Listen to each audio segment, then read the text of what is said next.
ഹരിവരാസന പുരസ്കാരം ഇത്തവണ ലഭിച്ചത് കൈതപ്രം ദാമോദരൻ നമ്പൂതിരിക്കാണ്. പുരസ്കാരം ലഭിച്ചത് അപൂർവമായ ഭാഗ്യമായി കരുതുന്നുവെന്നാണ് അദ്ദേഹത്തിന്റെ പ്രതികരണം.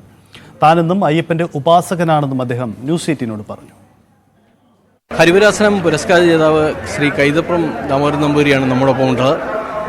തിരുവനി, നമുക്ക് ഈ ദിവസം വളരെ പ്രത്യേകതയുള്ളതാണ്. ഈ മഹാഭക്തന്മാരുടെ കൂടെ ഞാനും ഒരു പൊടിയായിട്ട് ഇവിടെ ഞാനും കൊണ്ടു. ശരിക്കും ഇങ്ങനൊരു പുരസ്കാരം ഏറ്റവും അനുയോജ്യനായ ഒരാൾക്കാണ് ഇത്തവണ കിട്ടിയിരിക്കുന്നത്. ഒരു പക്ഷേ അയ്യപ്പന്റെ തീരുമാനമാണ്. അയ്യപ്പന്റെ ഉപാസകനായിരുന്നല്ലോ ആദ്യം തൊട്ടേ. ഞാൻ പൂജകനായിരുന്നു പാങ്ങോട്ട് ക്ഷേത്രത്തിലെ പൂജ. അപ്പൊ അതൊരു വലിയ ഭാഗ്യമായി. പിന്നെ ആ സമയത്തും ഞാൻ ഇവിടെ വരുന്നുണ്ട്. ഒരുപക്ഷെ ആ ഒരു ഭാഗ്യം കൊണ്ടായിരിക്കാം ഒരുപക്ഷെ താങ്കൾ ഗാനരചന രംഗത്തേക്ക് വന്നത് അല്ലേ?